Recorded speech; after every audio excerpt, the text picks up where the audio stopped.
Hello everyone, welcome back to my channel Gudiya Sushil Singh blogs. I hope आप लोग अच्छे होंगे। तो मैं कल बता रही थी अपने हस्बैंड के बारे में। मैं बताई थी कि रीजन मैं आप लोगों से कल शेयर करूंगी कि आखिर में उनके साथ ऐसा क्यों हुआ। तो 2013 में इनका बहुत बड़ा एक्सीडेंट हुआ था। सुबह 9 बजे से इनकी ऑफिस का टाइम था, 5:30 छुट्टी हो जाता था इनके ऑफिस की। सुबह ये ड्यूटी के लिए घर से निकले थे। ये बाइक से थे, किसी फॉर्च्यूनर वालों ने इन्हें टक्कर मार दिया। एक खाई में फेंका गए वहां से, और इनका मतलब कि पूरा कुल्हा निकल गया था। इतना बड़ा मतलब कि एक्सीडेंट था कि पूरा कुल्हा अलग हो गया था इनका। एक पैर में दो जगह इनके मतलब कि वो हुआ था, 2 जगह से टूटे थे। एक तो कुल्हा निकल गया था, फिर घुटने के नीचे से हड्डियां टूट गई थी, और अंदरूनी चोटें तो बहुत ज्यादा थी, बहुत ज्यादा। सर भी फूट गया था, पूरा सर यहाँ से यहाँ फट गया था, और ये मतलब कि पूरे मुंह छिल गए थे। इतनी ज्यादा चोट थी अंदरूनी की, क्या बताया। उंगलियां न कट के ऐसे न लटक रही थी। लेकिन कहते नहीं है कि दुनिया में अपना कोई साथ कितना देर तक रह सकता है किसी के साथ। बाहर वाले ही देखते हैं, वही अपने होते हैं अगर बाहर में कुछ होता है तो। वहाँ के लोग इन्हें वहाँ से निकाले लाए, और फिर जब इन्हें मतलब कि बोलने लायक हुए तो बोले कि आप अपना फोन नंबर दीजिए, हम कॉल करते हैं। वो लोग हॉस्पिटल लेकर जा रहे थे, तो जब ये बोले कि नहीं मेरे ऑफिस में आप कॉल कर दीजिए, क्योंकि ऑफिस के पास पहुंच गए थे। जब ऑफिस में फोन किए तो वहां से सभी लोग आए, इन्हें हॉस्पिटल में लेके आए।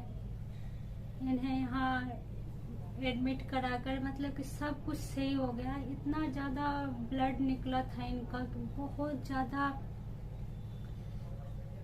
बता नहीं सकते कि क्या हालत था।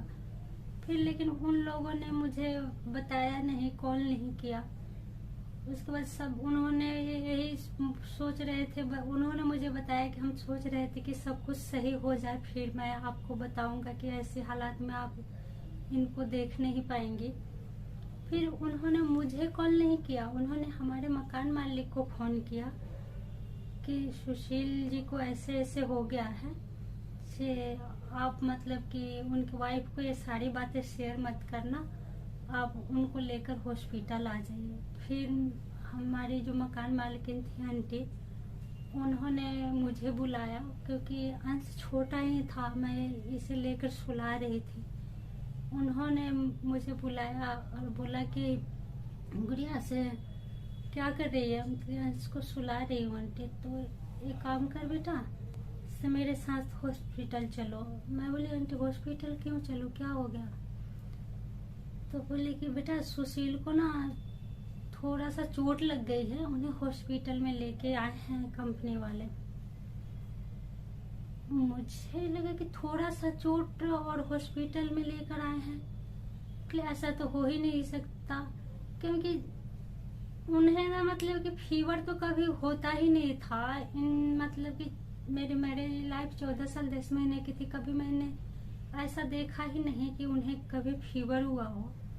क्योंकि वो मुझे कहते थे देखो तुम्हारा इम्यूनिटी पावर बहुत कमजोर है, तू हमेशा बीमार हो जाती है।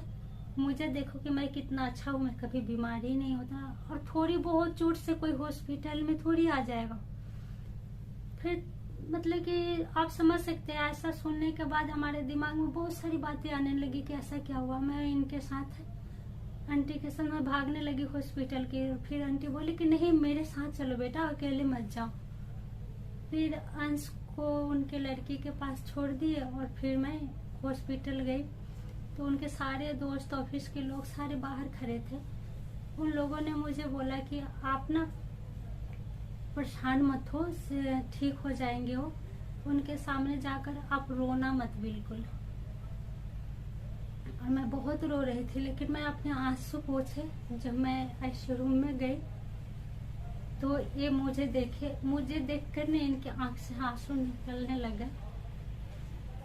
मैं हिम्मत करके अपने आंसू पोंछकर मैं ये बोली कि देखो ना गुड़िया, मुझे क्या हो गया, सुबह कितना अच्छा घर से निकला था और देखो मुझे क्या हो गया। मैंने हिम्मत करके बोली कि क्या हुआ है, कुछ भी नहीं हुआ, एक्सीडेंट ही तो हुआ है, हाथ पैर तो सबके टूट जाते हैं, कोई बात नहीं, ठीक हो जाएंगे आप। तो इतना बोलकर मैं इनके हालात देखकर मैं रुक नहीं पाई, मैं बाहर आ गई। बाहर आकर मैं खूब रोई, खूब रो ली जी भर के। फिर मैं अंदर गई और अंदर जाकर फिर इनसे थोड़ी सी बातें की। कम 1 सप्ताह वो आईसीयू रूम में रहे थे। उसके बाद मतलब कि फिर उनको नॉर्मल वार्ड में शिफ्ट कर दिया था और पूरी तरह से रिकवरी होने में, पता ही अगर टूट रखी है तो 6 महीने लग गए थे इनको रिकवरी होने में। लेकिन 6 महीने बाद सब कुछ सही हो गया था, ये ऑफिस भी जाने लगे थे। उसके बाद की बात है 2014 में। 2013 में इनका एक्सीडेंट हुआ था मई में, 3 मई को इनका एक्सीडेंट हुआ था और 2014 में इनको 7 मई को दोबारा से पैरालिसिस का अटैक आ गया। ये ऑफिस से शाम को 6:30 कहते 5:30 मतलब आ जाते थे ऑफिस से, लेकिन उस दिन ये 6:30 बजे आए थे। ऑफिस में मीटिंग थी, मीटिंग में इन्होंने चाय पिया था, सॉरी चाय नहीं, कॉफी पिए थे। फिर वो शाम को घर आए, फिर घर पे आए तो वही हाथ पैर अपना धोए। फिर वही था कि मैं चाय बनाई, चाय बनाकर चाय पिए, हम लोग बातें कर रहे थे।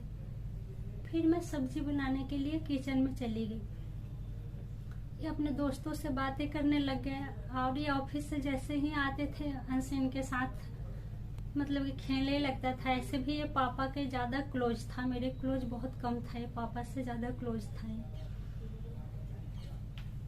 फिर ये बातें करने लगे दोस्तों, तो 5-10 मिनट बातें किए। उसके बाद आए उधर से, फिर बोले कि गुड़िया देखो ना, मेरे पैर में ना झंझनाहट सी हो रही है। मैं बोले कि पैर में झंझनाहट क्यों हो रही है। फिर मैं सोची कि इतना देर खड़े होके बातें कर रहे थे तो कभी कभी होता है ना, हम लोगों के पैर में भी झंझनाहट सी हो जाती है। फिर मैं इनसे बोली कि आप ना खड़े होके बात कर रहे थे ना, इसलिए झंझनाहट सी हो रही है, आप लेट जाइए जाकर। तो बोले कि ठीक है, तो आकर वो लेट गए। लेकिन मैं सब्जी बना रही थी लेकिन मेरा मन नहीं लगा। फिर मैं आई, फिर मैं इससे बोली कि पैर की झंझनाहट सही है, तो बोले कि नहीं गुड़िया, झंझनाहट ना बढ़ रही है, सही नहीं है। अब मुश्किल से 5 मिनट लेटे होंगे आके रूम में। फिर मैं बोले कि 1 मिनट में दबा देती हूँ पैर, शायद अच्छा लगे आपको। फिर मैं इनका ना पैर दबाने लग गई, लेकिन वो सही नहीं हुआ, वो बढ़ने लग गया। बोले कि नहीं गुड़िया, ये झंझनाहट ना बढ़ रही है और दबाने से सही नहीं हो रहा है, हड्डियों में झंझनाहट सी हो रही है अजीब सी। फिर मैं बोली कि नहीं, अब हॉस्पिटल चलते हैं, तो चलिए। और जितना टाइम मुझे पैसा वगैरह लेने में लगा, उतने देर में इनकी झंझनाहट और बढ़ने लग गई। और मैं ऊपर से उतर के जैसे मतलब कि 2 सीढ़ी नीचे उतरना बाकी था, ये तो बोले कि नहीं, मेरा पैर ना नीचे नहीं रखा जा रहा है, ऐसे लग रहा है कि इस पैर में कुछ ताकत ही नहीं मिल रही है।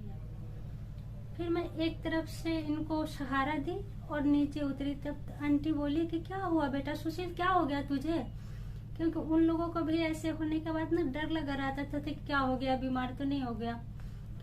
फिर बोले कि बेटा क्या हो गया, तो इन्होंने बोला कि आंटी देखिए ना कि मेरे पैर में झंझनाहट सी ऐसे हो रही है कि ऑफिस से आया हूँ तो ठीक ही था, लेकिन थोड़े देखो ना अभी ऐसी परेशानियां हो रही है। तो आंटी बोली कि ऐसे कैसे हो गया, कि अपने लड़के को बोली कि गाड़ी निकालो, इसे हॉस्पिटल लेके चलते हैं। तो जबकि हॉस्पिटल हम जहाँ पे रहते हैं वहां से ज्यादा पैदल जाने में भी ना 3 से 4 मिनट लगता है, इतना पास हॉस्पिटल है। लेकिन उतना मतलब कि वो चल नहीं सकते थे, इतनी परेशानियां बढ़ गई इतने देर में। फिर भैया ने गाड़ी निकाला, इन्हें लेके हॉस्पिटल में गए।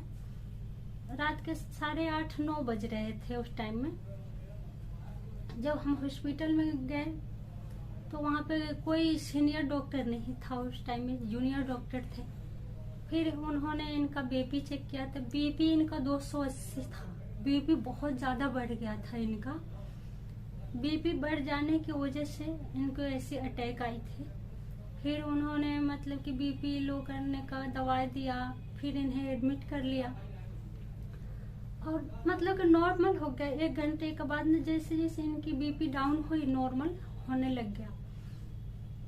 फिर डॉक्टर से मत बात किए कि क्या होगा नहीं होगा, आप मतलब कि क्या करना है आगे बताइए। तो उन्होंने बोला कि नहीं, आपको तो इन्हें यहाँ पे एडमिट करने होगा।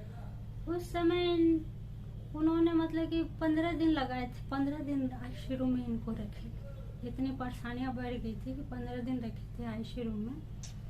जब कल होकर बड़े डॉक्टर आए तो उन्होंने बोला कि अटैक आने का रीजन क्या था, आपने मतलब कि बीपी हाई हुआ, ऐसा क्या था।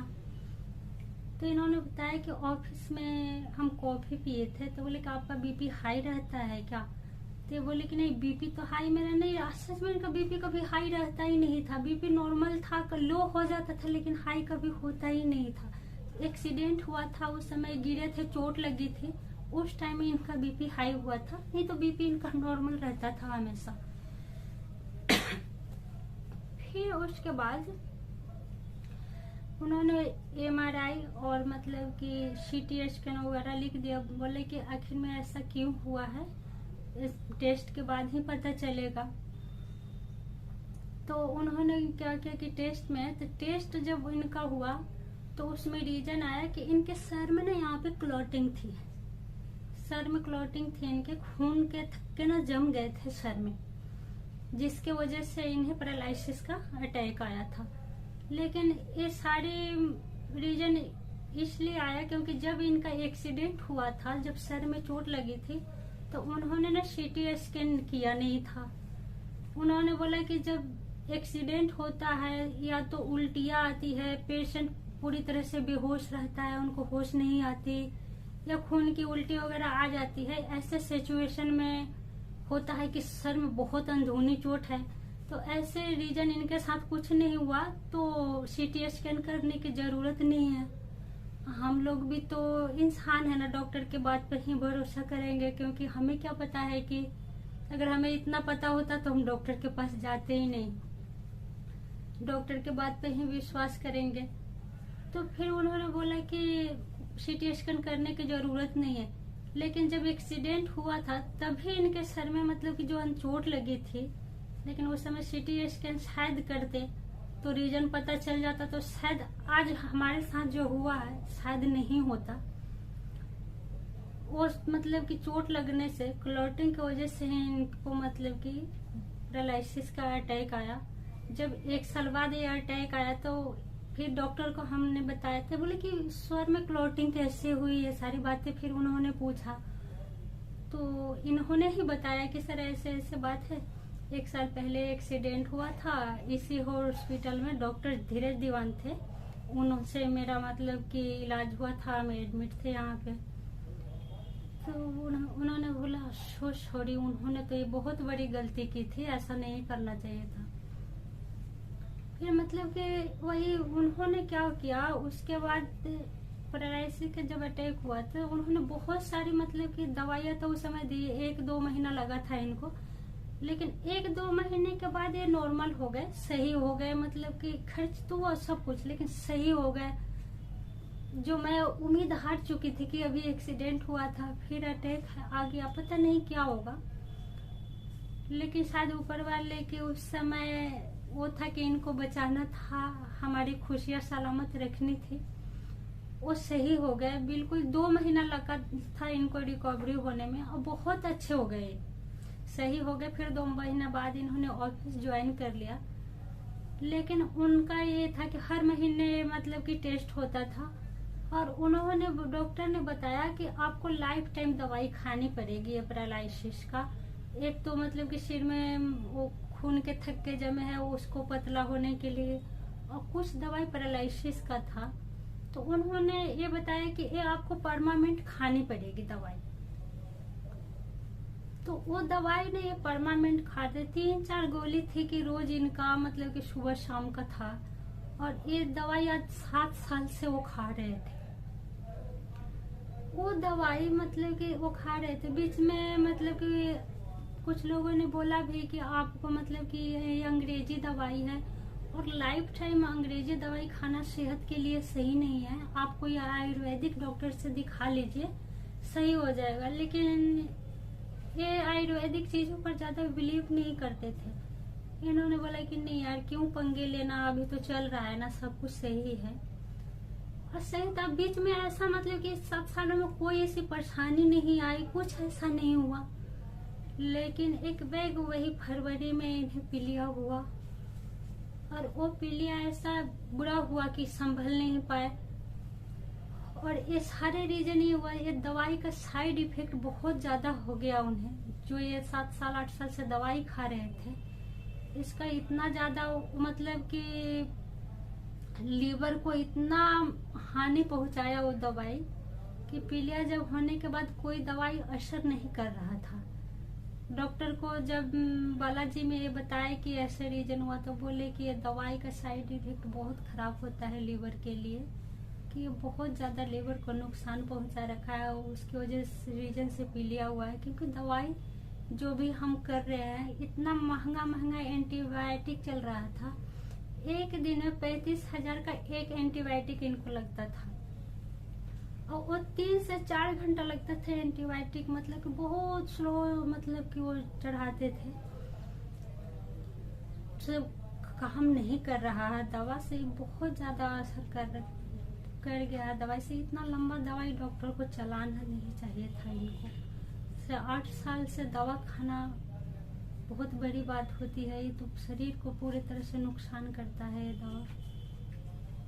वही है, मतलब कि मैं क्या बताएं आप लोगों से, या डॉक्टर की कमियां हैं या मेरे नसीब की। अब तो हॉस्पिटल से मुझे इतना डर बैठ गया है। जब भी सुनती हूँ कि कोई हॉस्पिटल में है, मेरे अंदर बहुत ज्यादा डर बैठ गया है इस चीज को लेकर। मैं हॉस्पिटल की तरफ देखना भी नहीं चाहती हूँ। और जो मेरे हस्बैंड अपने पैर पर चल के हॉस्पिटल में गए थे, और उनको एक लाश बनाकर निकाला गया हॉस्पिटल से। इतने मतलब कि उस टाइम पर भी सही थे। बोले कि मैं अकेले चला जाऊंगा, गुड़िया एडमिट हो जाऊंगा 2-3 दिन का, और टाइम लगेगा, मैं आ जाऊंगा, अंश अकेला है घर पे, तुम यहीं पे रहना।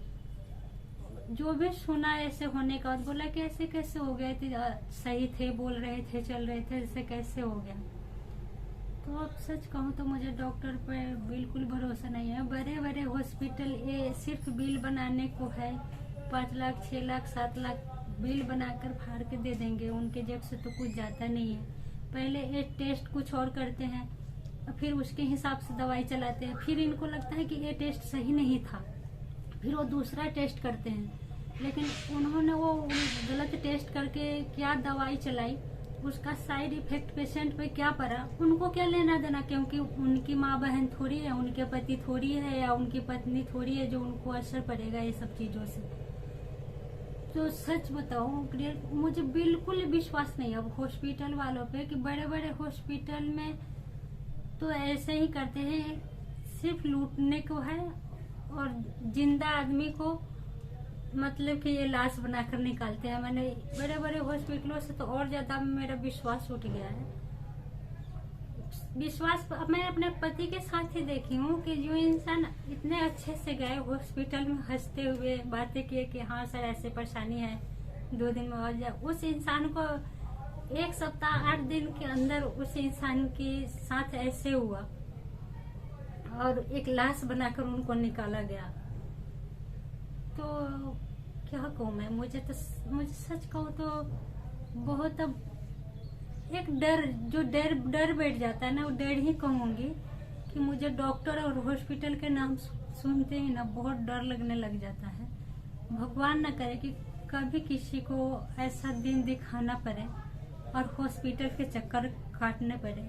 मैंने बहुत हॉस्पिटल के चक्कर काटे।